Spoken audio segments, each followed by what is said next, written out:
Sorry, I really tried to find the energy before I came on today, but I'm beat, man. Honestly, I did a podcast earlier. I made dinner. I've done more to clean up the house after all after an era of troubles, like the troubles in Ireland kind of thing. I'm just beat. I got another podcast at Central Time in a while, and gotta keep my eye on that. And I'm just tired. But anyway, enough about you. How are you? Hey, Dylan, how you doing? What do we want to talk about today? I asked a bunch of people if they were busy. I gave them like 5 minutes notice, so don't expect anyone, but, someone might turn up. Nah, Zach can't make it. Travis May chickened out. Doesn't want to talk to me about team adjustments. I've been actually, well, that's the next kind of thing that I want to start working on. Looking at team adjustments, right? I gotten pretty comfortable with conference adjustments and how the conference works, and we can look up conferences both in the tabs and also in a separate tab. And so I've been playing around with doing that for teams as well. But obviously, where there are more teams than there are conferences, there's a lot of work to do. Honestly, I still can't see it working through the data more individually. Alabama's a great example. Why make team adjustments for the 3 players who've been exceptional from that team? Literally need no exceptions. There's no, we have to bump this guy 20% to see that he's good. It doesn't happen. But smarter people than me insist that it's necessary, and so I keep looking.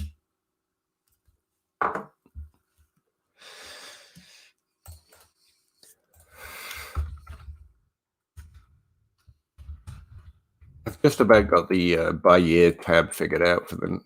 I don't know. This might be the whole thing from now on, or just an additional tab. I don't know. You can see it by year with the ages listed, and that also gives us all players that we're not interested in, not just players that, were prospects. So you can look them up in context a little bit easier just by selecting for team or conference or year, or specifically by player, and you see their data listed, like, it'd be more traditionally listed. Speaking of Alabama, so you look up Amari Cooper, and instead of the way I've got it, lined up over here by age, running left to right, instead of running, north to south or whatever. So you could look along and see his basic overall college profile, like his dominator ratings and his breakout ages and where he was drafted and stuff, or you can dig into the individual year statistics further along. But by year, so 2012, 2013, 2014, just listed out further along. I gotta unhide there we go. So a little bit more of a traditional look, and also that puts all wide receivers, running backs, tight ends in the same tab, and like I say, all players that weren't traditionally on the went in there. We're just interested in prospects. So an example would be to go look at Amari Cooper's 2012. Honestly, Nilla fell asleep right there. And so instead of just seeing Amari Cooper's stats, you see how they line up in that particular year with everyone else. Kenny Bell was on the team at the time, for example. Who wasn't drafted? Christian Jones, not a guy that ordinarily would appear in any of the tabs. But yeah. I actually kind of like it organized by year. If you're just looking and you're not trying to multiply numbers by other numbers and create models and stuff, like it's a better way of just looking at their production. So I think people would like it like that instead of like this. But let me know, what do you think? Obviously, there's some condensing issues where we've got so much going on. I can't have all the tabs, so I've limited it to dominator scores and then the percentage scores, like market share, receiving yards and touchdowns, and rushing yards and touchdowns, and then yards per team attempt, yard per team pass attempt, and then weighted yards per team attempt, which is specifically mostly only used for running backs. But you don't see their raw statistics. I could import them, but it's a matter of how far right we want to go. I barely have any passing stats in here yet, but it works. But yeah, the conference tab, I added a few extra things to it. I don't know why that's looking funny. While I'm looking for a different way to calculate draft rate instead of just the first 3 rounds from that conference since 2003, instead trying to look at it more targetedly, I guess I would say. But for the rest of it, it's just the same. You see the average of, the highest scoring players at each position on that team on average since 2003 right now. Same with dominator ratings and positional opportunity scores. Yards per team pass attempt, you just see the average for everyone with over 30 touches there, because that seemed to be the most interesting average. But I'm looking right now doing something like that, but by team. So that when Travis May comes at me with actual research, instead of some guy on Twitter saying team matters, but having never actually taken the time to look, when Travis actually, says team matters, you got to listen a little harder because he's actually looked. So yeah, I'm trying to find what they're saying, but so far I'm striking out, but make a tab to make it easier to search is the idea. Hey Guy, how you doing?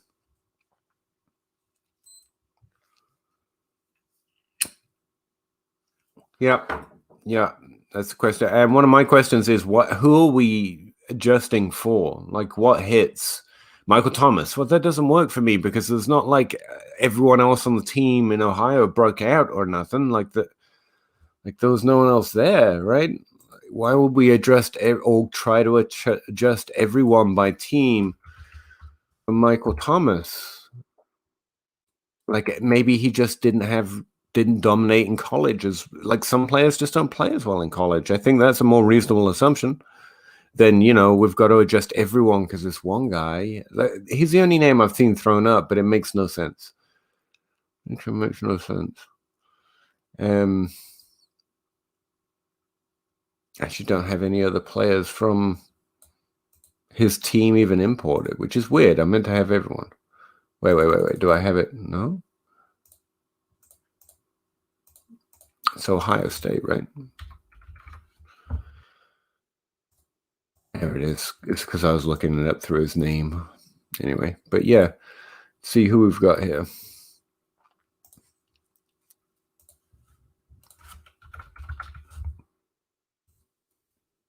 Yeah. 16. And if memory serves, he played 3 years. Curtis Samuel's on the team. Braxton Miller. Like, where's all the heavy Paris Campbell is on the team later, and so is Terry McLaurin, but not with Michael Thomas by the look of it. That was the year he left. Like, why is Michael Thomas a reason we have to adjust about Alabama players? Because they have so much talent. I don't know. I'm honestly trying to understand it. And I'm not just saying that but I want to make better draft picks. I don't think there's a reason, anyone we make that case for. I mean, why am I defending tape? He looks so good on tape. Well, cool. Let's start from there. What looks good?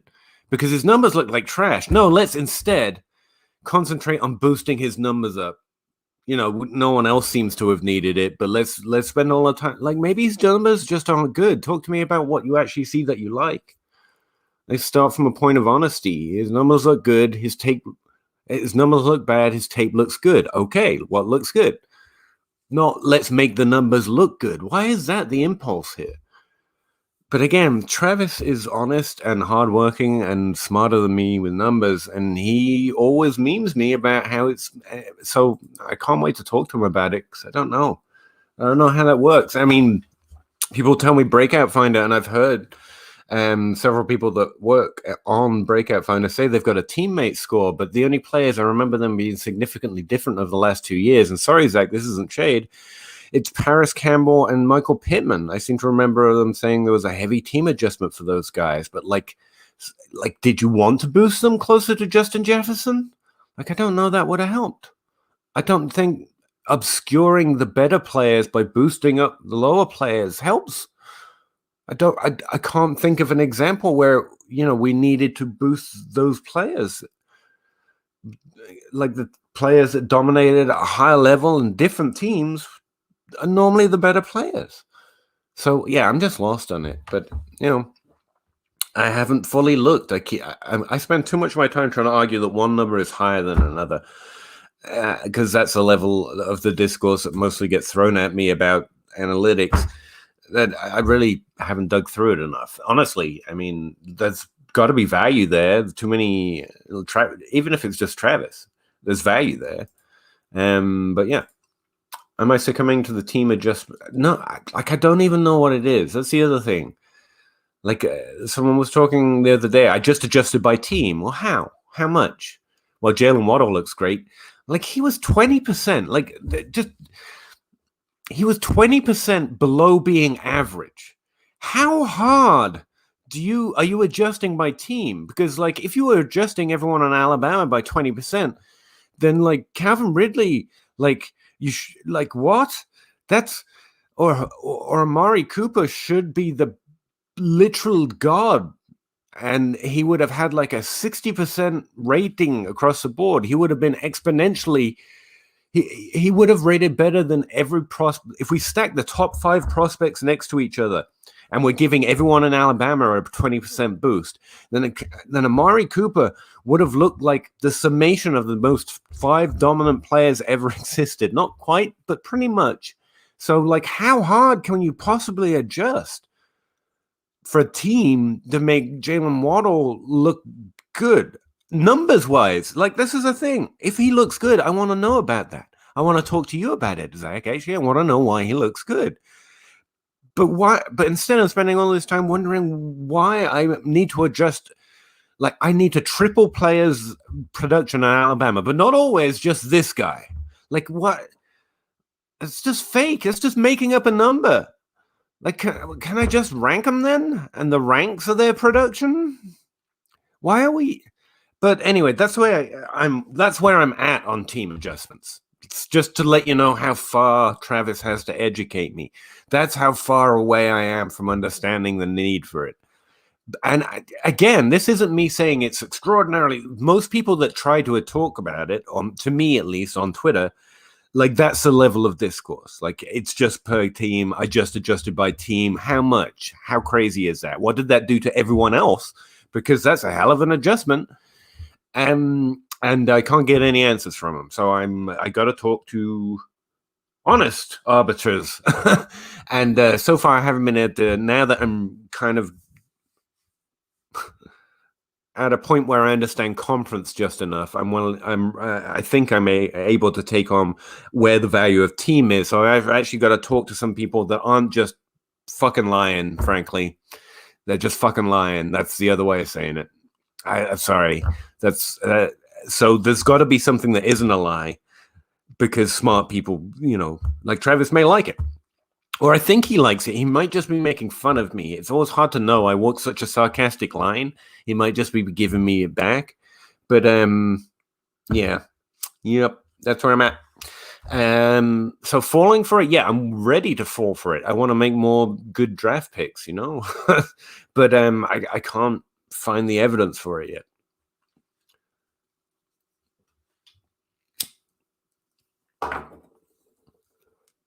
I like the fact they're not trying to reinvent the wheel, Zach. They're trying to explain to me that the wheel was invented several years ago, and why haven't you caught up? And I'm sitting here on a bike like I thought I had wheels. No.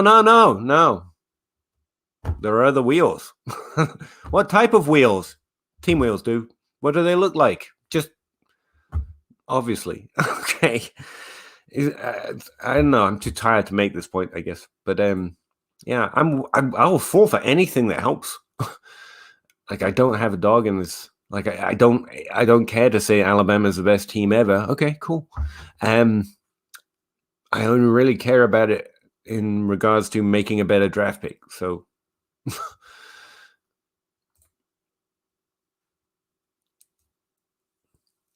Yeah, I found that one, but thanks, Zach. I'm behind in the chat apparently. Yeah, those are the guys. Like these are the guys that are so good that, and if memory serves, Michael Thomas would have had to have been boosted between 5 to 7% a year to get him on the average line on any one of those years. Which is fine. I mean, some players just underproduce. Some players don't do the same thing in college. I think that's a better default assumption than we need to boost him up somehow. Terry McLaurin was even further, like there was even lower production thresholds. But yeah, like we have to adjust for Braxton Miller, but Justin Jefferson and Jamar Chase and Odell Beckham and Jarvis Landry, those guys didn't need adjusting because they did it anyway. Like why is I don't see why we have to adjust for Braxton Miller when normally when two great players are on the same team, they do what all the other players do. Like why? Maybe it's a ranking thing. Maybe it helps production rank better because that's where it clearly shows faults to me. And that would be cool. I like it to rank better. Yeah, I know you are. I'm just talking in a way that hopefully people find more entertaining because I'm so tired. Take everything as a challenge. Yeah, that's the thing. Marcus Lodge that was it, wasn't it? I was gonna go back and look at last year's class to find the team just guy, and then go look. It didn't happen. Can we not do that? Instead, like I just made my video on Jalen Waddle. I made it and it was 20 minutes long, and I fucking killed that video, man. It was really good, and I had my mic off. Apparently. So I had to make it again, and it's 40 minutes long, and I don't feel like it hits as hard. But here's what I ended up saying. You're essentially saying Jalen Waddle was held back for 2 years by Henry Ruggs, who was the lowest producer and the least successful in the NFL so far. That's the guy that held Jalen Waddle back, and I'm not sure that's as positive as an argument as team adjust proponents would like to believe it is. First round, bruh. Yeah, but the NFL blows first round picks all the time. Also, they're spending for something that we're not. We're not looking for a deep threat, which is a highly rare skill in the NFL. We're looking for a volume threat. Swings around. We also don't want, special teamers. They need special teamers that are very good. That's why they spend a lot of picks on them between rounds 4 to 6, and we don't care about them, and we think it's a hit rate based on they weren't good enough, when maybe they were just very good at other things that we don't care about, which is, in fact, why I think undrafted free agents hit at a harder rate than wide receivers between rounds 4 and 6. But, that's based on what happens, not what's obvious, I think is the problem there. Oh, you meant the year viewership? What are we on here? I use per team for Waddle at Alabama like you did for Terrence Marshall at LSU. Wasn't pretty for Reading Waller. And yeah, again, it's not like I per game plenty of stats. I mean, technically, yards per team pass attempt, I use per a lot. People want to apply it when they like a player whose production is bad and not when it's not. And maybe it's just because I'm stuck in having to make the spreadsheet. But you can't you can, but it's a ludicrous, nonsensical exercise to tell it to per game when this player is good and not any other time. That's what they want to do. That's how Jalen Waddle, not Jalen Waddle, I don't think he's a per game guy. I think he's the team adjustment guy. But like Terrence Marshall is a per game guy. So like only when his name is Terrence Marshall per game, and also Riley Ridley or whoever else it is. And there's no identifier for that. There's no reason just to per game that one player. The reason for it is people have watched him and they like him more than his numbers say. And my whole thing is, why isn't that good enough? Why do I have more confidence in your film evaluation than you do? Why do you need a number to back up what you see? Maybe it's just not there. The numbers aren't there, but let's talk about what you saw, because that might be telling us something the numbers can't or aren't yet telling us. That's fine by me. Why would you be so afraid that no one would trust your film evaluator? Not Zach, not most of the people I talk to, but anyone that wants to boost numbers in some cases but not others are essentially saying no one will believe he looks good unless I adjust this number the right way, because it's not a real number. It's not like it's not the same number. It's not the same number as a college dominator for Calvin Ridley or Julio Jones, because what you've done is taken the 6 best games and projected it out. If you took the 6 best games from every player and projected it out, that would be the same number. But instead, you're only looking at the 6 best games of this one guy and comparing that to the good, bad, and ugly of everyone else. And what that does, the one time I managed to do a big enough study to actually find where this goes, it made good players look worse and worse players look good. And essentially it meant the stat was meaningless. Like the stat had no utility anymore. So that's what doing it to everyone would do. So instead, don't do it for everyone, just do it for this one player, but there's no way to identify that one player except for the tape. And why don't we just accept that the tape is good? And maybe we should talk to some people that watched. Instead, like him looking good on tape doesn't need to be boosted or accented or highlighted by numbers in any way, especially for a player that didn't play enough. There we should accept numbers aren't able to tell us a lot because we need a better sample size. So we should expect they aren't as able to tell us. In fact, I throw out every season without 6 or more games. Like I just don't use it because I need more examples. I need more sample size of that player in that year. And instead, like I'm saying numbers just can't tell you, and people that don't like numbers are telling me, no, let's make the number look better. But sorry,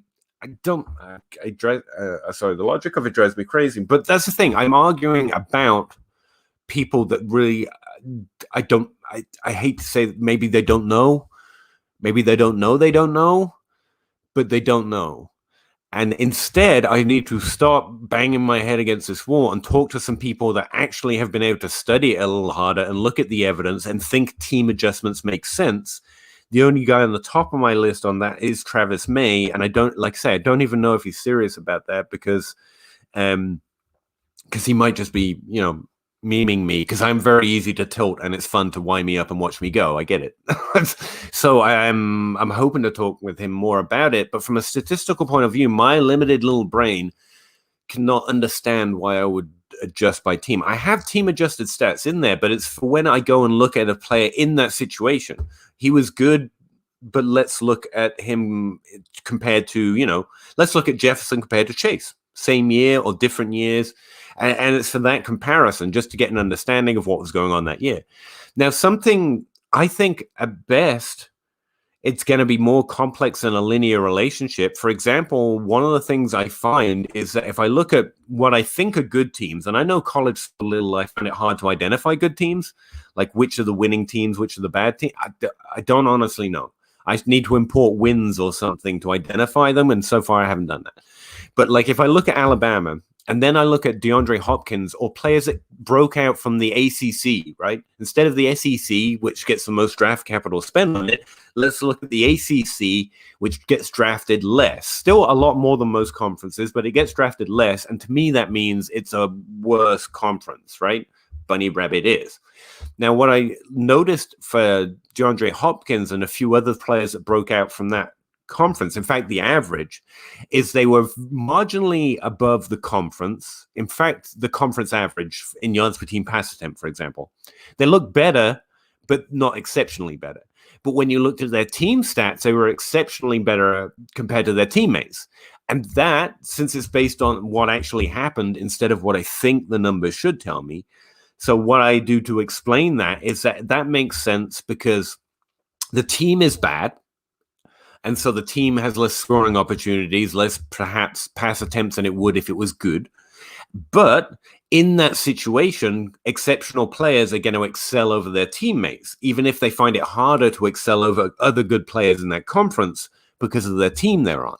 Now, that will require a non-linear way of considering it, right? It's not good team boost, bad team or bad conference drop. Instead, it would be players in Alabama might ought to be adjusted down. Now, I'm not saying that's the case. I haven't got the evidence yet, but just thinking about the few things I've noticed already, what if being on Alabama means you have the best potential opportunity to have good stats? If that's a good team, if you're playing in Atlanta, in the NFL, or you're playing in, I don't know, what's a good NFL team? I don't know. Pittsburgh, maybe. That's a better opportunity to compare well to your conference than playing for the equivalent of the Jets, you know? So, in fact, it would logically, it could be the reverse, that Jalen Waddle struggling to break out with Ruggs on his team is a bigger negative than it is a positive. I'm not saying that's true. I'm trying to point out how unless we find some reason to believe something in what has actually happened in the past, both things could be true. Obviously, it makes logical sense that if you can't have good stats in the best possible situation, maybe you're worse than your stats, not that you're better than your stats because your teammates were out competing you. Like, being out competed in general doesn't sound good. And so even that seems, kind of lends more credence to the idea that being on Alabama and not breaking out significantly is worse than if you did it in the MAC where your team sucked. So there was less scoring opportunities, and the quarterback sucked, so you couldn't hit certain thresholds, and you couldn't get your yards per team pass attempt up because there was only 4 receiving yards because the guy was just throwing it into the dirt the whole time and spinning around and doing an impression of a duck. I don't know. That's not an actual example of a quarterback. It's an extreme, to be fair. But kind of to draw out the logic of what I'm saying, being in the MAC might lead to you needing a boost, not a decrease, because teammates or quality of team. So I need to talk to someone. I either need to finish that research, or I need to talk to someone who already has. And some people that I do trust seem to have a lead on this. They've been looking at it and studying it a lot more. And so I'm hoping someone can come up with an actual reason. Because whenever I talk to someone, like, the reasons don't make sense. They're just assertions. They're not like what happened here. And you can see this trend and that. It's all an assertion that Henry Ruggs means Jalen Waddle had a harder time. Did he, though? Or was that good because Henry Ruggs was there to help him? Like, Henry Ruggs scored some more touchdowns, which meant some more drives and meant some more passing attempts. And that was good for Jalen Waddle in the same way that, Adam Thielen, Justin Jefferson helped each other, in the same way Adam Thielen and Stephon Diggs helped each other, maybe limited their ceilings, but it meant the ball was moving better. The team was more successful.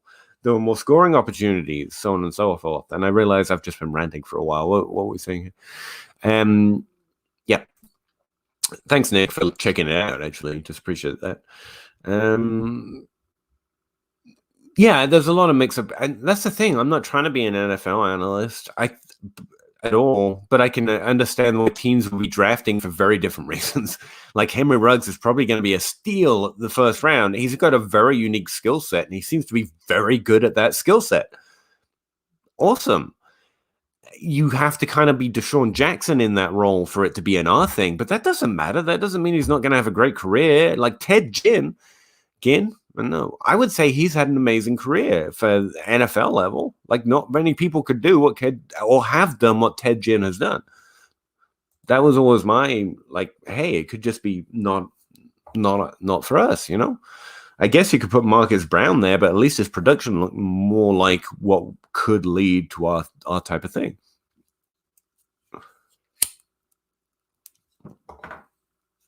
Yeah, and interpretation is always going to be subjective. And also, at some point, you just have to have an opinion. I mean, none of that concludes in a final, complete answer. I think there's an opinion at the end of it. But it doesn't have to get to opinion. I mean, you don't start out with an idea and then try and find it and change numbers to fit the idea. It just seems backwards, It's like, what's the average market share for wide receivers in Alabama compared to somewhere else? Okay, one's higher than the other. That now we interpret. Not, I assume that it would be harder to earn opportunity in Alabama because there were 3 first-round picks spent there recently. I'm not going to go look to see if that ever happened. No, it just makes obvious sense. Like, I mean, when I go and look at their market share, I don't think that Alabama is particularly difficult to earn opportunity for even over the last few seasons. And that's not even taking into account to most of reality, right? The fact that, you learn while you play. There's a reason you're in college. There's a reason you're in high school. I'm sure players feel like they improve their game every year, every game, every day, repetition and practice. So if maybe it's that. Maybe it's not they're not good enough. Just they had more restrictions on getting that repetition, but that means that's going to follow them into the NFL. So that maybe that's where the signal is coming from. Fine, but that doesn't mean that they're better for fantasy either, necessarily. I mean, that's the thing. If Jalen Waddle is going to be great for fantasy, I want to pick him in my draft. I don't have a dog in the fight. I don't want analytics to win. I don't care. I just want to draft him if he's good. I don't want to not draft him if he's not going to be good. The best bet I can make, right? I know we can't know, but what's the best bet I can make? So it's not like I care if the analytics gets this one. Like, screw. As far as I know, they don't even give out trophies. Why would I root for them? I don't care. I just want to know where to rank him. That's it. And everyone talks about it like it's, for sometimes that's fun, but then I think people actually team. Like, I'm going to have Jalen Waddle higher because that means I'm higher on team film. And I don't work that way either. I don't playing in that league. I'm playing in leagues where I just start and sit fantasy players. I'm not playing in any team analytics league that I know of. Like, I don't get points for it. I don't win if analytics get it right or film gets it right or both get it right, which is normally the case. So yeah, I don't understand that part of the conversation either. Like, why do you hate? Like, I know it's fun to say, oh, I hate him. I get it. But like, honestly, I just want to know. Like, I would like to know the future, but I don't. So I got to find some other way of guessing at it. What's your opinion on the whole Chase will be Cam better than Jefferson because he was better at LSU? Again, it's one of those obviously statements to me. Like, it sounds like it's right, but I don't know we can say that with a straight face. I mean, plenty of players have been better in the NFL than players they played with in the same era, at least, and were better than in college. Jordan Matthews comes to mind. He was phenomenally productive where he was, and plenty of the players from the 2014 class have proved to be better NFL, even if we discount the fact that he got injured and, you know, the tail end of his career doesn't assess where he was. And he didn't have as good a first two seasons as Odell Beckham or even Jarvis Landry or Mike Evans. But I don't mind the reasoning because production doesn't rank very well. I can tell you how his production ranks for me compared to Justin Jefferson's. And if they were both in the same draft class, I know I could see me arguing that and having Chase, because you need to find some reason.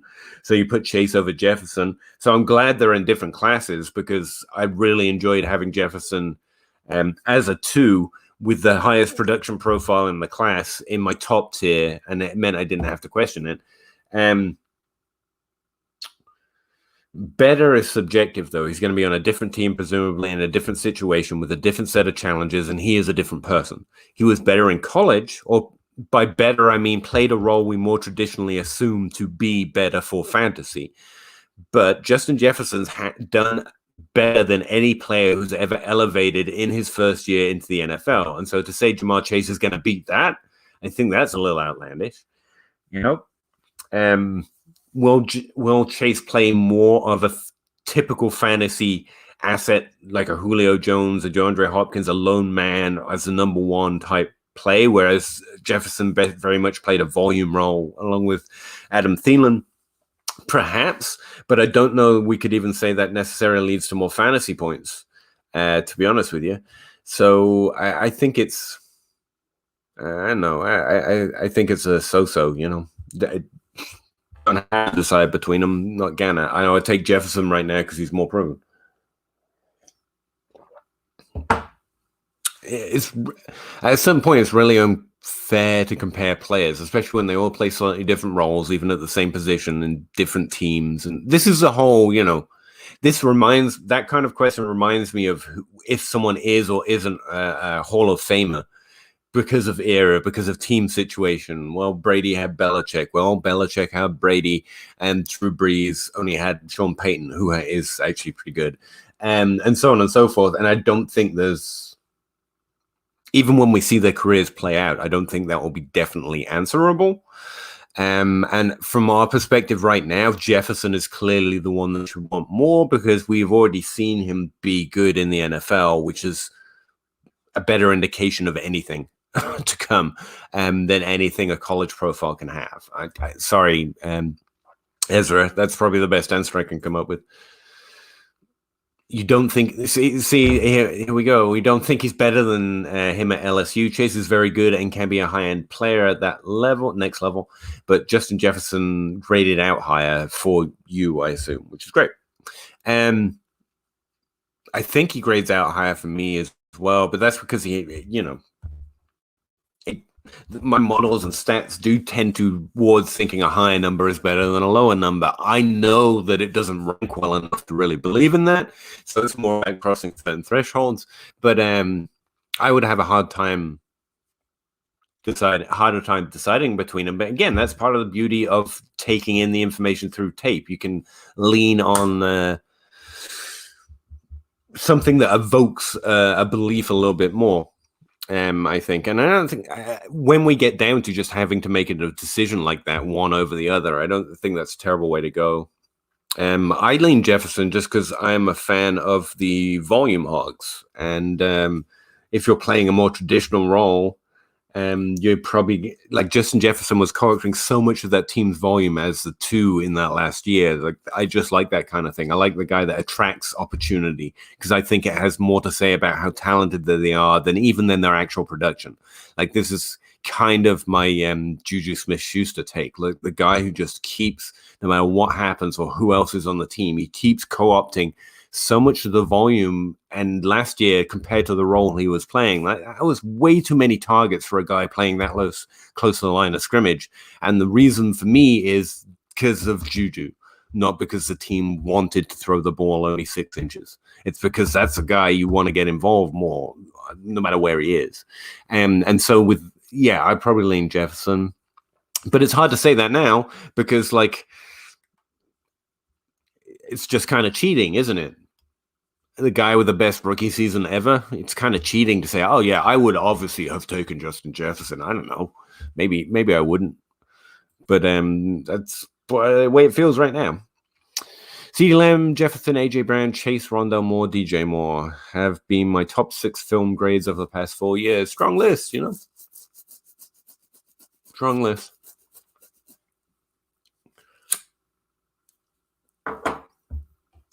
I still keep dickering around with my Devontae Smith opinion, and also my Elijah Moore. I can't. Maybe it's just because I can't get off Team Tiny Guy, but I can't. Like, the heights that Smith hit were basically what Elijah Moore was doing every season, or at least the last 2. Like, why would I value Smith over Moore, who's done it like pretty much since he was 19 years old? Like, that level of volume, that level of yards per team pass attempt, that level of college dominator, however you want to look at it.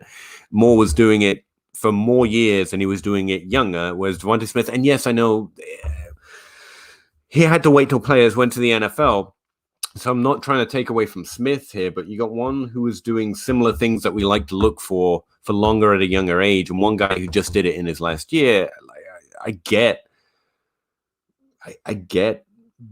why we want Smith, because he's bigger and might play a more traditional fantasy role, but, like, I mean, Jarvis Landry's exist, and Elijah Moore hit the same heights in production numbers earlier and maintain them consistent. Well, he had a slight drop, but Elijah Moore and Smith are the ones that keep dickering up my ranks, to be honest with you.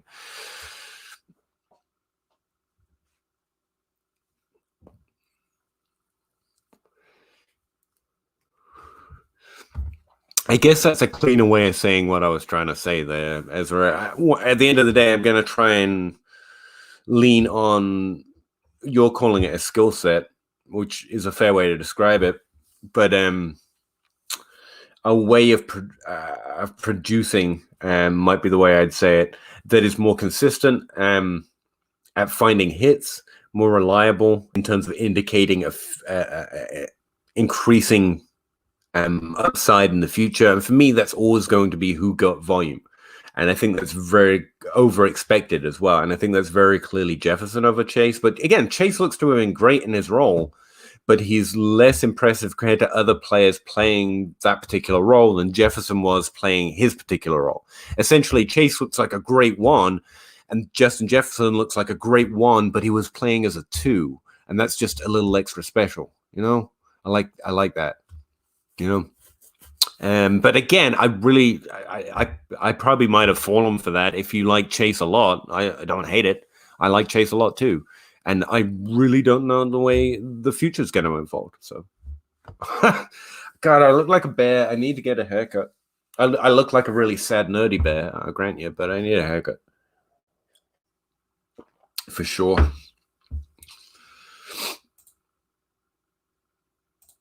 I think that podcast is at 8 Central Time, by the way. So it's like 6:43 Central Time now. I just checked.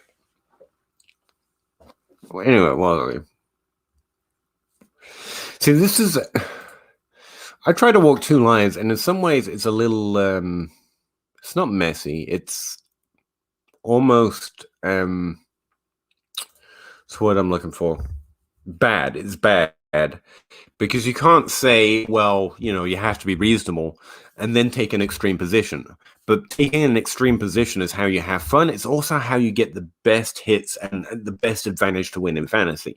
So the truth of the matter is, you do kind of have to ride or die in something like that. But I don't know, I feel some kind of compulsion to pull myself constantly back to the average. Production doesn't rank. Breakout age isn't everything. And explain it out.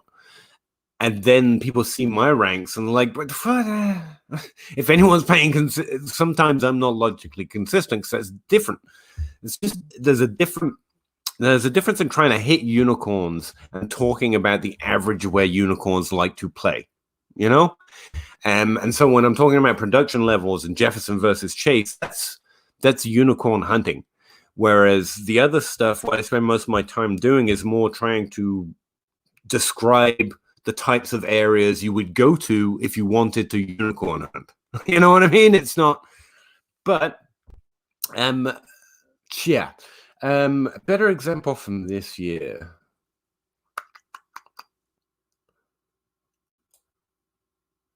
Atwell's not a great example.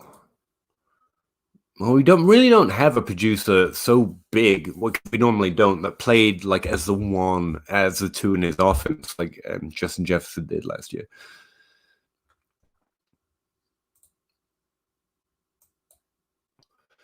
We don't have it. I tell you what, the more I think about it, the more I think Taylor Wallace is a guy I would have been touting so hard not so long ago. Whereas now I've just let him slide into that bottom of that tier 1B. And instead I'm hyping up Isaiah McCoy, who no one has to hope hits because no one's paying nothing for him. Ever. It's Kendrick Bourne play. Pascal play. As Tyler Wallace might be actually someone, it could be the old, I've forgotten their names, JJ Sega-Whiteside or Denzel Mims play, or it could be that vaulted much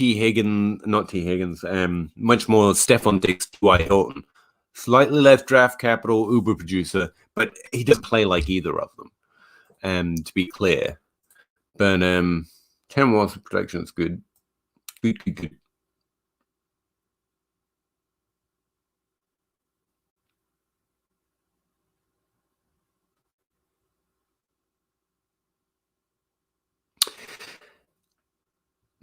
No, I'm not going to talk about them yet. I haven't even profiled them.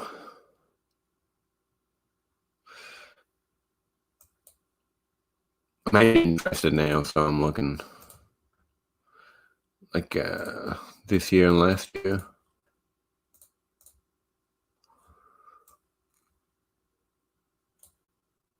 Where's Jefferson? Oh my God, where's Jefferson?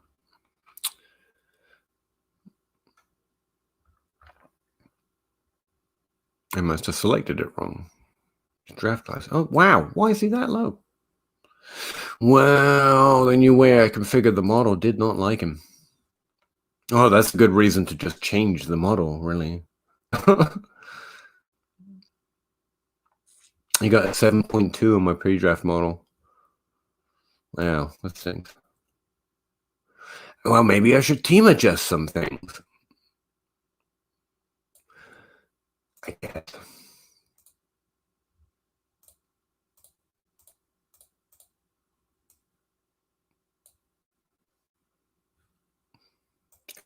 It was pretty easy to get him in that top tier, though. It was just players that were never going to get and didn't get draft capital. Gabe Davis, Donald Mooney, Kendall Hinton. Interesting enough, the new revised model actually likes Jerry Jeudy a little bit more. Also puts CeeDee Lamb to the top over Tyler Johnson, even in the pre-draft. So it got a little smarter, but also a little dumber at the same time. Ugh. Models suck. My models suck. Again, it's where it's just assuming a linear relationship all over the place, and it doesn't work that way. It shouldn't work that way. But I already really know of so many things.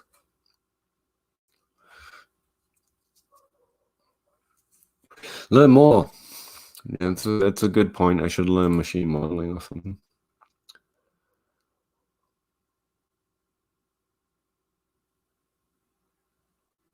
Who are we talking about at this point? Chase or Jefferson?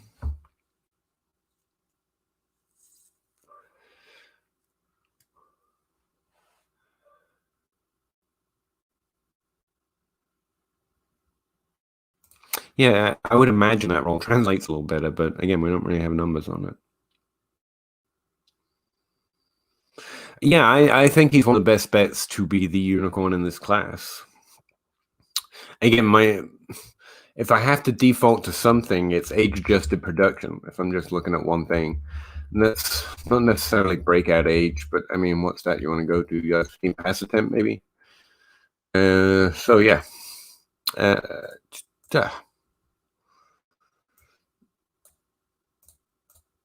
There we go. It puts Rondale Moore top 3, Tylan Wallace below Rashad Bateman. But again, one way of looking at it, I think Rondale Moore. What's the way of saying this?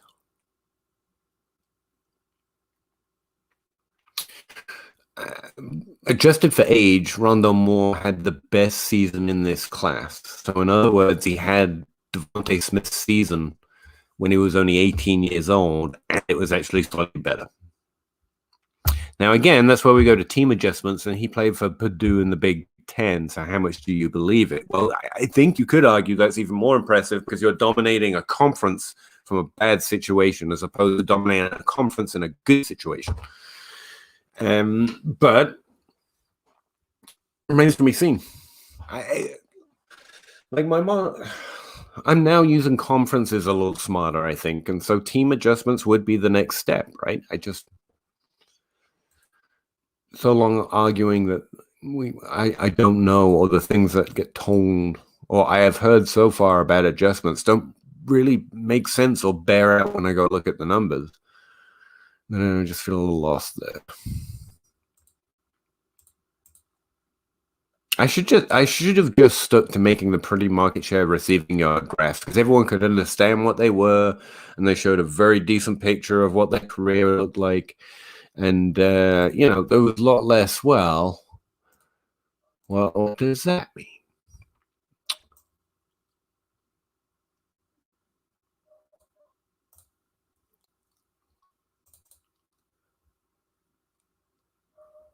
Where is it?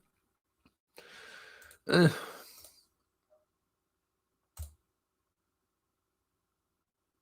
it is.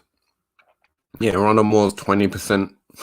Well, 10 to 15% above the age line at age 18, and that's what I'm saying essentially. That he had the best single season once adjusted by age of anyone in the class. This thing right here.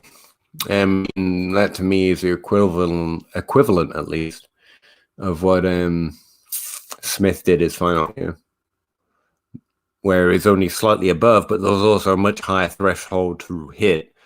And in fact, they had similar market share of receiving yards in two entirely different situations. But Rondale Moore was 18 and Smith was 21 when he did it. Again, that doesn't ding Smith. It's just, it's pretty eye-opening on Moore.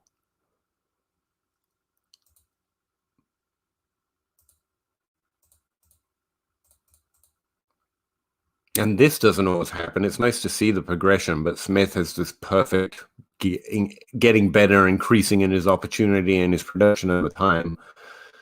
Like, again, that would be the one reason that I keep going back to Elijah Moore, because Moore's got this slight downgrade here. And I know this isn't everything. This is what's actually important to me. There's a decent indication here that this guy can punch through a ceiling, do something that most players can't, because he did this at age 19. But, like, where'd it go?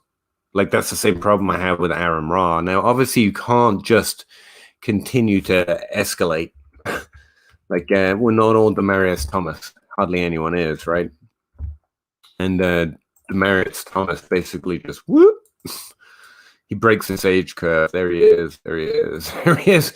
And he continued to progress at this low conference with a high passing volume every year.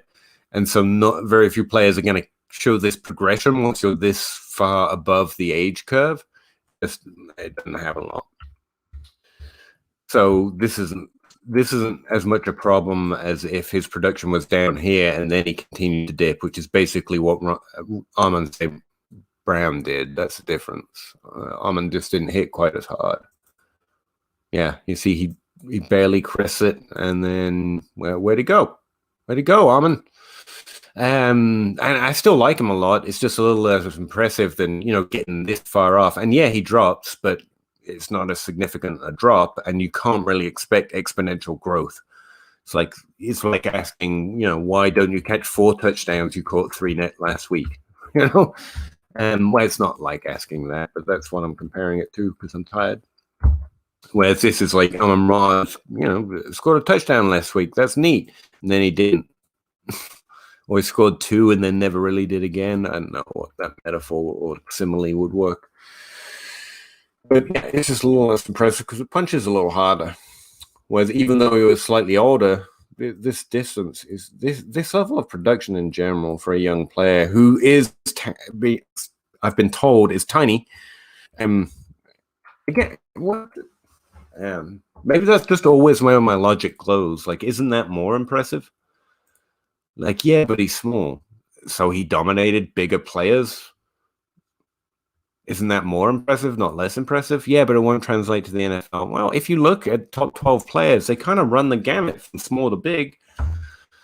More over 6'1", sure, but you could also say that the indication there is that they run the gamut. Good players can come from every height, and that's why it has no direct signal. Like, there's a threshold, sure, but prefer the big guy over the small guy if everything else is equal. Yeah, okay. That's a better average, I guess. Where are we going here? I'd go with Bateman. Yeah. Why don't I just... I'll show you where I'm at. And if you like Bateman, you like Moore, I'm on board. I can't see any... That's what I'm searching for. I guess more than anything, it's flags on a profile. Like, Jalen Waddle's profile just basically doesn't exist. So I need to know more from someone else. I'm looking for the Kelvin Benjamins, the late breakout players that, are standing out to players with the red flags on there, the Terrence Marshall players. It's a little harder for me to work through the ones where you can make the argument either way. I've got Chase and Bateman in my top tier. Like, I got no question. Obviously, Moore needs draft cap, or Bateman needs draft capital. He's coming from this tiny drafted conference. But yeah, I like him as much as I like Ja'Marr Chase, straight up. In terms of his likelihood of being good in the NFL, that doesn't speak to ceiling or breakout year, but yeah, that's where I'm at in the college profile. Then I've got Rondale Moore and Elijah Moore in this tier 1B kind of a thing. And this is where I keep teetering back and forth between, I don't want to be low on Smith, but at this point feeling high on it just feels like, I don't know there's any value in it. Everyone's on Smith. No, I really suspected people might be low on him. I think he might be the best wide receiver from Alabama, or at least as good as Jerry Jeudy. I think those are the best two of this whole mess that everyone wants to argue is better. But yeah, I don't think either of them have, Jefferson, Chase's, or even Bateman's potential level of production in the NFL. More honestly, I keep thinking of just boosting him to 1. The reason he's at 3 and not in this first tier is because if I'm going to demand everyone else be consistent, is it consistent for me to say that because I only saw, what is it? And a good example, Jalen Waddle play 1 year, it was below the average. Like he played 1 full year. Well, actually, he played 2, both below the average. But could I believe he had a Devontae Smith level blow up that 3rd year in 2020 when he played 6 games, but COVID? Yeah, I could see that. So it's a little unfair for me to not like Jalen Waddle if people believe he would have blown up and not accept that Rondale Moore couldn't have regressed, right? He couldn't have pulled an Amon-Ra. But there's also a reason, like I just explained, why Amon-Ra isn't up here, despite being an objectively awesome name. So yeah, I'm just keeping him low because, like, what if Rondale Moore had played two more full seasons with no injuries and sucked? You see something once, you want to see it again, and then again, and we don't have that opportunity with Moore because he was injured, which you don't not like the player for, but I can say I'm not as sure that first year was true. Whereas Elijah, like we're just saying about Elijah Moore, like that middle year is better than his last year, but that last year still maintained the belief that this guy produces above the average in this situation, on this conference, whatever. And so it kind of did prove his big breakout at age 19. And we just don't have that confirmation, perhaps, with Rondale Moore. Now, I am, and I seriously consider it on an hourly basis, just saying, fuck it. I really do like Rondale Moore, like it just as much as Chase and Bateman. So I don't know how much that has value. But yeah, that's where I have him right. Oh, you can't even see that. What am I talking about? Or I forget to look over sometimes. You can't even see that. Let me see here. There you go. OBS is so much better for this kind of thing. But anyway. Yeah, Chase, Bateman, Moore, and then Devontae Smith, then Taylor Wallace. And I've still got a big ranking in my head. I don't know what to do between Smith and Moore. I also want to be higher on Taylor Wallace, but there's really nowhere for him to go. I don't like him more than any of these players. So that's as good as I can do. I think I'm going to drop Atwell some. I think, I'll just do that now. I really like Atwell. He's a guy I would have been all over not long ago either. I've since, come to accept that sometimes hits are only hits because of circumstance and misses are only misses because of circumstance. Like John Ross might not be a miss. Kelvin Benjamin might have had a better career if other things had worked out a little differently. So not to believe my truck's too hard, and I'm a little worried about Chatarius Atwell's skill set developing when he gets to the NFL level. So I don't have that concern with Seth Williams. So Seth Williams is playing that high percentage, low upside role for the NFL. High percentage hit. He was very productive. I gotta dig into Terry more. I saw Ray talking about him the other day, and then Fusu View was talking about him as well. And I liked him early evaluation, and he's since dropped as I found other players to rank. And I haven't really dug into him any further, so I don't know. Might have to look at him a little harder.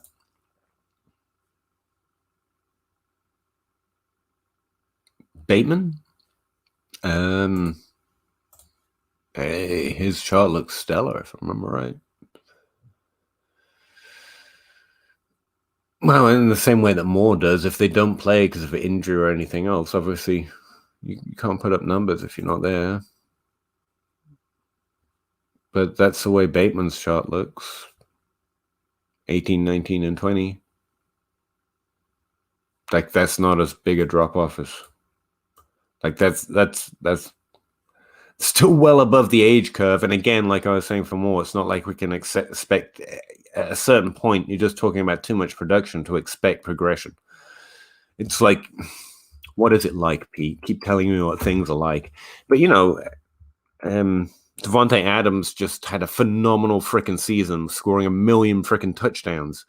He's good. He's going to be good next year. Does that mean we think he's going to score 48 touchdowns next season? No. I mean, there's a parabola or parabolic or a curving nature to these production curves, which is just, you can, unless you're Justin Jefferson, apparently, or Demaryius Thomas, who again, I think accounts for most of the, whoa, what was that?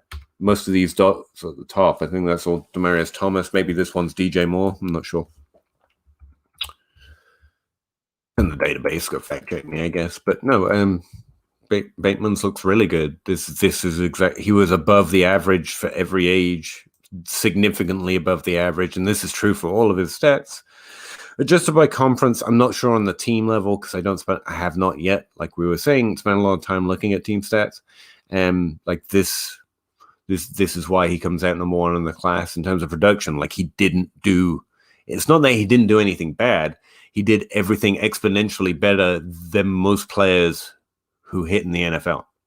Because, again, like we were talking about, like, everyone's Demaryius Thomas just living up here. Most have some sort of weird curve where they peak above the line for a moment, or they're slightly above the line. In other instances, Bateman's like difference making above the line every year.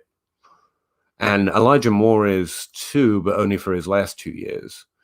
And his first year was down here, which is the difference. Well, not the difference, because I'm not just looking at the market share receiving yards, but again, stats tend to follow a similar pattern when you plot them, as you can probably imagine. I'm doing pretty well actually, I'm exhausted. I don't know why I just got worn out today. This is my first day off in forever, and so I scheduled like 3 podcasts, and I was cleaning up the room back there that got destroyed by water, and I'm beat, to be honest with you, bud. I'm new to these type of analytics, and again, don't confuse me with analytics. Like, I'm trying my best, but I'm looking for trends and patterns and commonalities to past prospects, but it's not like I understand mathematics or anything. And that's why I want to talk Travis May, someone who does a little bit more, at least than me, and think something different. Like, I don't want to present to you like I'm an expert. I'm really not. I'm just literally a guy trying to make a better draft pick. And so I couldn't look at everything everyone talks about. So we went and collected it all. And now I'm looking at it, trying to make head nor tails of it. That's it. That's me. You're welcome in. I love talking about this stuff, man. But just to be clear, we're not talking to no expert. I'm trying to be, and I'm trying to, I think I know more than lots. At a certain point, you're just insulting people. It's like a get out of jail free card to say, I'm just a nobody. And I am just a nobody. And I try to, I don't know these things perfectly, but I'm not saying I've done research. I've done due diligence. But again, what I'm trying to highlight is, if you disagree, you should disagree, because there's no more fun to have in fantasy football than going with your own opinion. And I advocate for that. So welcome in, take the opinion for what it's worth, but don't think I'm selling you, this is what you have to do. From everything I've learned, there is no have to. There's, which is why it's so frustrating to argue about the few things that, there aren't much questions about, but those are the ones we always want to change, Well, if you per game it, well, that's just like the one thing we know. Like, players that might have produced, do well in the NFL more often. It's like players that go do. Put it this way: the 3 players from Alabama that have had top 24 seasons. The three of them all played as a wide receiver one for Alabama every year they were in Alabama. They didn't grow into that role. They didn't have 15% market share and you adjust it for anyone else that was on the team. That doesn't mean that might not be necessary for this year's Alabama or last year's Alabama, but like Alabama itself isn't a good example of why we would. And I can't find a good example of why we would. But Travis may think knows better, and hopefully he can explain it to me one day.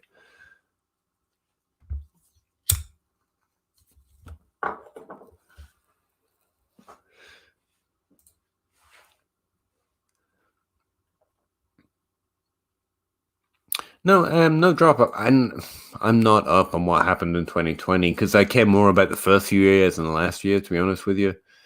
But if I scan across here, did the team play less games or something, and therefore, yeah, like Bateman played 5 games, but I'm guessing the team did as well. That's the only way his market share keeps up like that. Oh, could you go away? I don't need to know. If I want to read my emails, I'll go read them. I mean, come on. What team was it? Minnesota. Yeah, that's probably what it is. And again, I'm fortunate in one way in that I care more about the first few years than the last year, but I'm assuming the whole team played less. You probably already know, so you're waiting for me to find out. Yeah, but like no one played more than 7 games. Okay. Yeah, that's why his market share keeps up. It's because if you're doing a percentage of the team yards, and the team yards are lower as well. Essentially, that's a per game stat, to be fair. Yeah, if you want to come at Bateman, you could point out that that's 30% is based on a smaller sample size than his other seasons. That's fair. That's a good point. It's just that that's not the year that I most care about, or the 2 years that I most care about, or influence my ranking of him. But I mean, it does throw into question that last year. If someone was using last year, again, I could say that's why he was lower, I guess.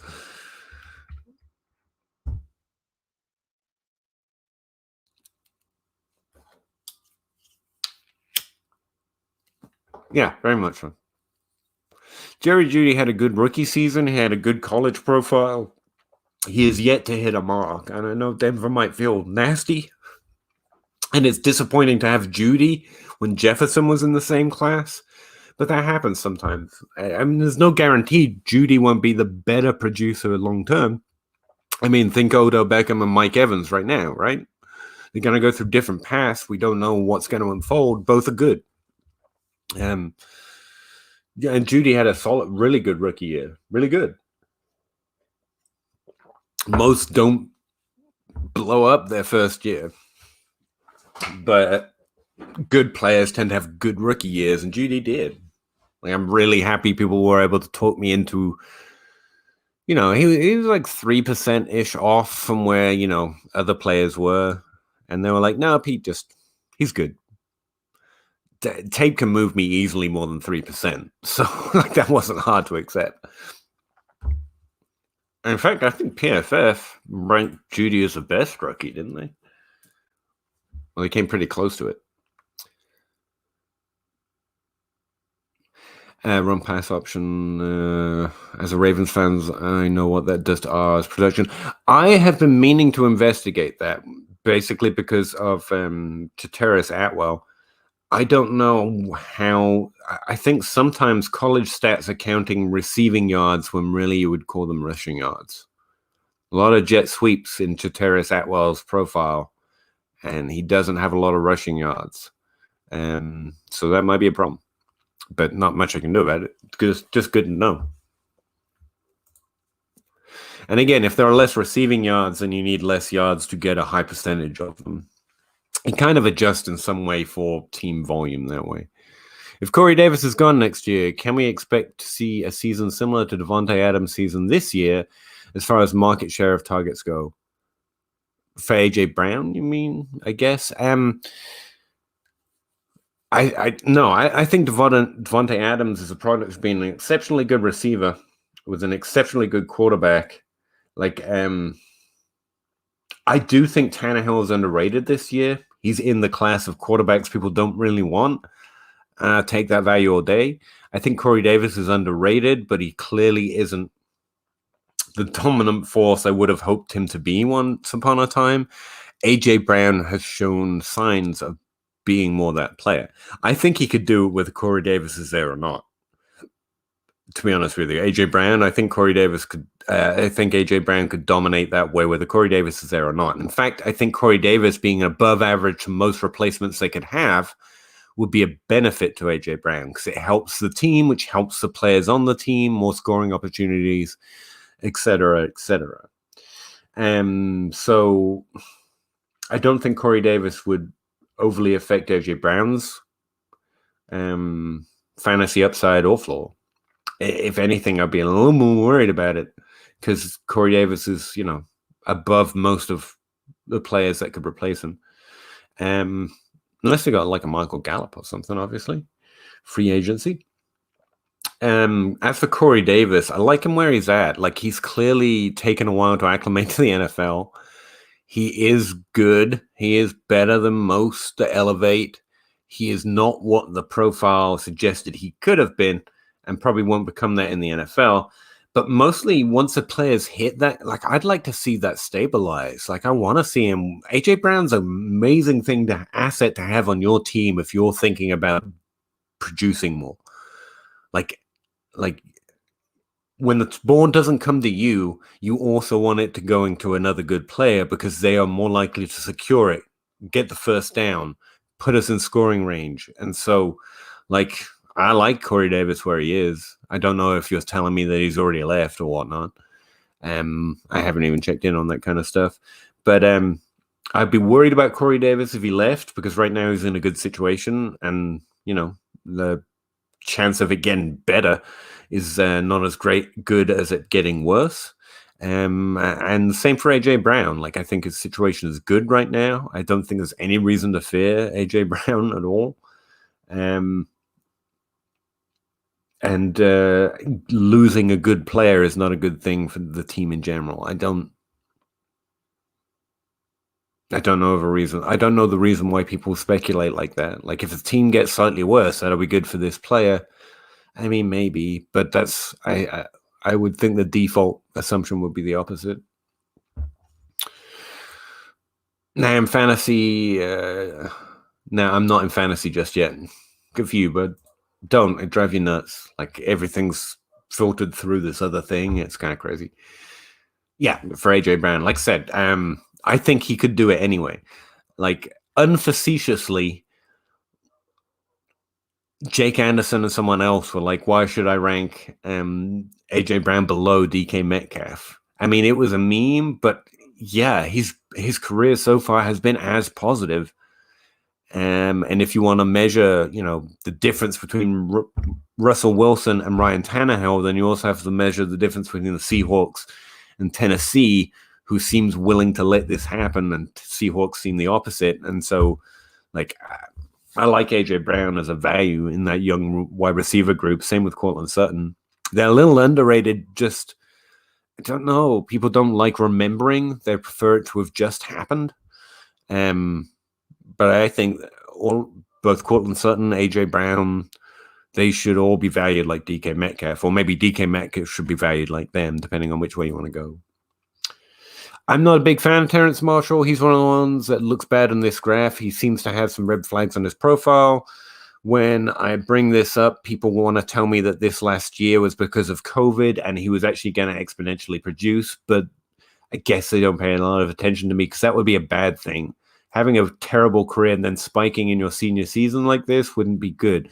And I think there are team adjustments that people want to make for these 2 years and per game adjustments. And again, spent a lot of time talking about that. It's not that I don't get he's looking better than this graph or these numbers seem to suggest, but I can't find an example of a player being, this far below the line with good teammates that we should have pushed him above it. I can't find the example. I can't find the reason to do that.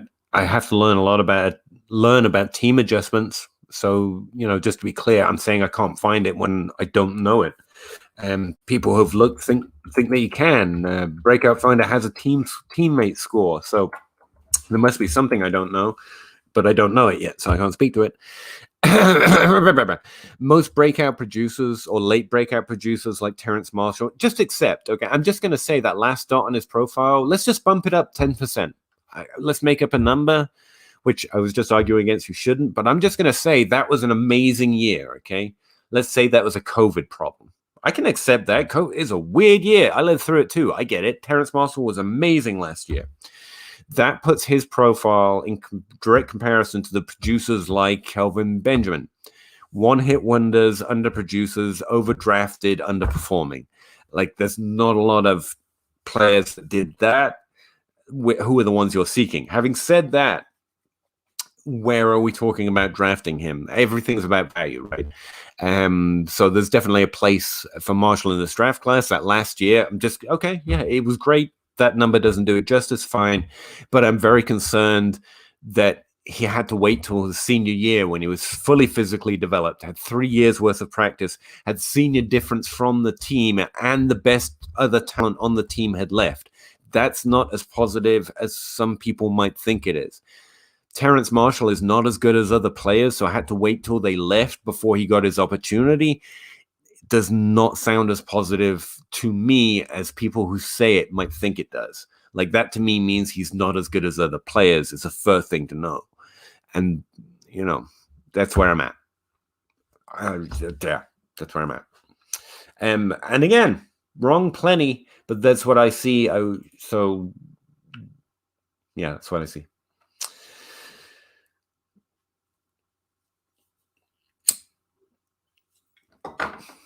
It depends on the OC the Titans get. You can go that way. And yeah, obviously, coaching staffs can have an effect. You at least need competency, to be fair. Players can overcome only so much. And then you've got some schemes that get enforced, like the Seahawks, which seem to limit upside, I think, but I don't know for sure. So, and you can also get what they had the last few years, which is a guy forcing running down the team's throat despite having good passing offense. But as we saw with AJ Brown, that doesn't matter so much. That's why we know Corey Davis has a lower range of outcomes. He wasn't able to force that issue, whereas AJ Brown was like, I don't care if you want to smash mouth, you're going to target me. I am good, and that's, you know. If I was going to say in a sentence why I think AJ Brown, there's no reason to fear AJ Brown because of Corey Davis or anything else, or vice versa. So yeah, it depends on the OC, but I'm not sure. It would have to be an extreme hire for me to fear it. And there's no hire they could make that would make me higher on AJ Brown, because I think that's double counting at best. Like, you just need competency, and everyone in the NFL revolves around a certain average of competency, with Bill O'Brien very much on one extreme and Bill Belichick on the other. Pete Carroll is actually much more towards the center than you'd think. He has a large influence on the manner of the offense, but he runs that offense very well. I think we could say that. They score points to get to the playoffs, that kind of thing. So, yeah, and that's just head coaches. So, obviously, it has an effect. I don't know we can measure it or weigh it fairly compared to player talent. So, it would have to be something really extreme, like hiring Adam Gase as a head coach to really make me fear. But, yeah, it's a good point. We don't know the full situation yet. That's what I'd say. That's fair. Yeah, exactly. Fantasy is a very particular lens, and sometimes you don't even realize you're looking through that one lens without recognizing it.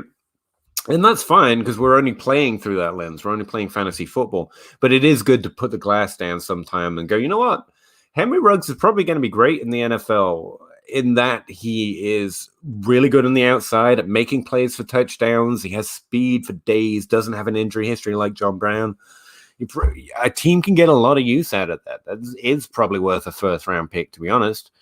You don't have to be Deshaun Jackson to be in a rare skill set and good with it, you know? And, you know, he's been better than Ted Ginn in many ways through the first year. And for Ted Ginn, I think, had first-round capital as well. And he's played for multiple quarterbacks, gone to Super Bowls, been very productive in his role and useful in various ways. Probably a good teammate too. I don't know the man. It's good to put it down occasionally and just appreciate some of the other aspects to it. In fact, lots of us, like Frisco Josh, has turned much more towards real NFL analysis and finds he seems to enjoy that much more than fantasy. And I could get that, but I'm just a degenerate who wants to beat my friends in a fantasy league. So I go the other way a little bit. But I do enjoy putting that glass down sometimes. Aguilar falls into that false dichotomy. That's fair. Yeah. Another way of me phrasing that narrative the direct opposite way is you're telling me that Jalen Waddle is great, the guy who was outcompeted by Henry Bruggs, who was then outcompeted by Nelson Aguilar for the fantasy volume on that team. Like, I think I make the point unfairly, to be fair, because Nelson Aguilar was great last year. He met some of the average expectations of what he did in college. He was better in his college profile was better than what he did in the NFL, and he got draft capital. I actually like to see him get good. And again, teams have clearly valued Austin. To put the glass down for a second, Nelson Aguilar, despite the meme of him being unable to catch, has provided value to teams. I'm sure, that's just a fantasy opinion of him. Doesn't mean everything. And last year he was good for fantasy, man. So yeah, that's a good point. As long as it's not Adam Gase, I'm mostly happy, actually. Bill O'Brien is now on that list, I think, at this point. But, there's very few coaches that make me go, whoa, I'm afraid now. Those two, probably. But, like, even this guy's name that was on the Bengals and then went to the Browns and screwed that team up as well. He seems significantly below average as well, but he can still... As long as the team has a solid basis and the offensive staff is pretty good, he could still produce, something like competency, something like it.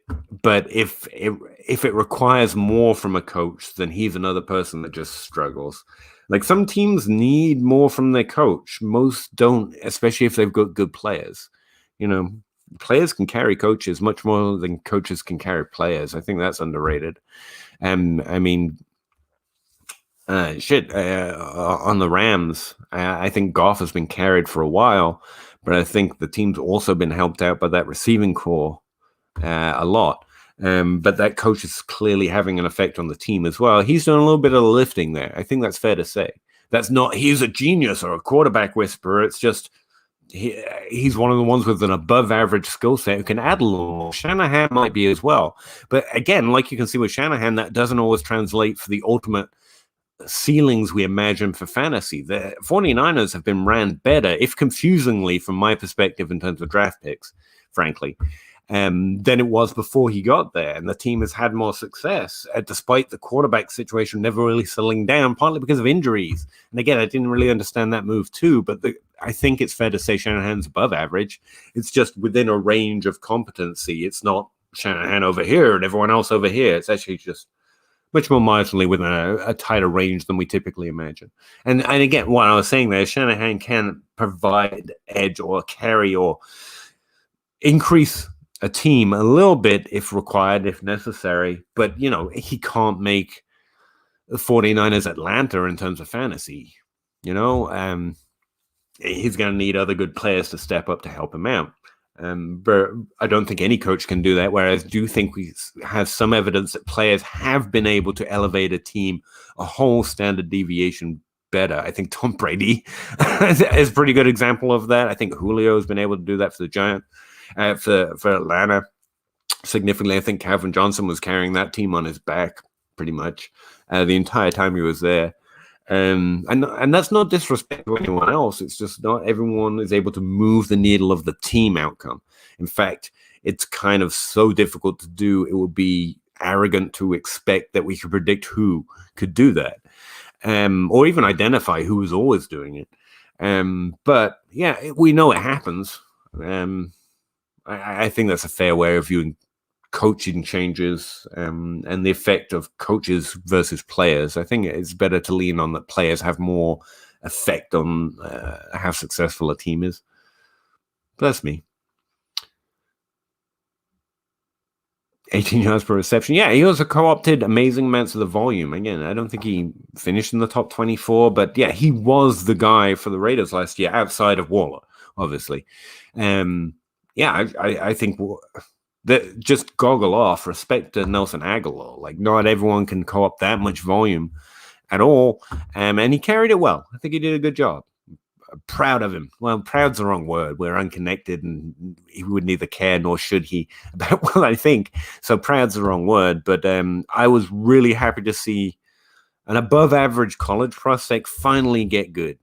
You know, in the same way I was Corey Davis, but I was so on Corey Davis. It was a little more fun for me because he was on all my fantasy teams. But yeah, I mean, you got to root for players, man. Screw rooting for teams. That's I'd rather root for the people than an organization, especially an organization that switches out all of its different elements continuously. So it's never the same thing, except for the owner. And I'm not rooting for a billionaire to win. I don't care. I mean, not that I don't like them because they're rich. It's just, I'd rather root for the incredible athletic guy on the field doing things not many people can do. That's where I'm at. And so I tend to be a player fan more than anything else. And that's, again, why I like to take off that little fantasy lens every now and again and just appreciate, hey, Nelson Aguilar just got good. Good for him. I hope he feels great about it. And he's had some rough times, man. I hope he knows, and I'm sure he does, that he did great last year.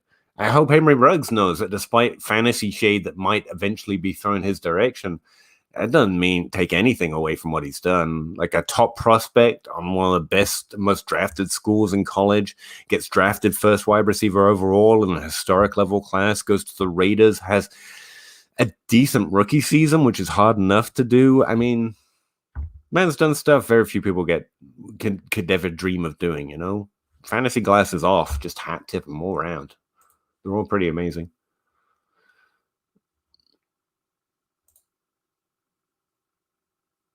Okay, the guy says he's going to send me a link soon, so I think I best go and grab another drink before I talk to him on his podcast. Really appreciate you guys. I'm sorry Monday grind happened on a Tuesday again. I don't think it matters to any of you. You're like, I wasn't planning to tune in or anything. If you're around when I'm live streaming, I like to think you'll check it out, but it's not like you plan your day around it or anything, and you shouldn't. It's fine. But I do like to apologize when I miss, and I missed yesterday. I'm sorry for my low energy level. I'm not memeing. I'm not as Jalen Waddle sucks because it's fun to hate people that say things they can't know for sure. I know, but I really appreciate it. I enjoy talking to you every week, and I'm glad we didn't miss it completely. I just got called into work. It's been.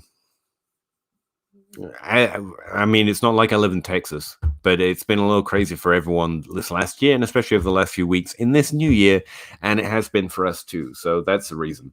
Next Monday, hopefully, we're back on schedule, a normal Monday grind, talking about stuff. Appreciate you all. Thank you very much. Be sure to, I don't know what you should be sure to do. Check out FS Spaceman. I'm a big fan. He doesn't seem to have enough follows right now. He's got his own database, and he's got a great podcast with a podcast host who didn't retire to play golf. So he's doing better than me. But the Tale of Two Rivals, the reason it's on my mind is I was just listening to them going back and forth, and it's a wonderful podcast to listen to. They're not a DLF podcast as far as I know, and I'm not hyping something that's got anything to do with me. It's just I enjoy good fantasy content, and I thought you guys might too if you're here talking to me. So make sure you check them out. I was just on another podcast where we played a game of some sort. The name escapes me. I'm really tired. Sorry. But yeah, definitely check out my timeline for that link. So I had a lot of fun playing with those guys. And hopefully Stephanie Smalls and me can get to talk again at some point in the future, maybe one day, because I was kind of looking forward to that. And she bailed on me and went to Miami. So hey, Ezra, I'm happy you found it as well, man. Send me DMs, send me posts, ask me questions anytime. If you're anything like me, you're constantly coming up with questions and it's hard to find the answers, so I'm happy to try and help out. I don't have all the answers, but I'm trying to find answers to my own questions, and I'd be happy to try and help out you finding your answers, which are probably different than mine. And again, that's what it should be, man. You're meant to have different answers to me. Otherwise, we're all trying to take the same draft pick and it wouldn't work. So I appreciate you checking it out as well. Thank you very much. And yeah, I'm gonna go. Appreciate you all so much. Really, really appreciate you. I gotta stop saying that word. It's the only word I can think of right now. Yeah, I'm gonna go. Bye. And yeah, see you again next Monday. That's, I guess, how I did it.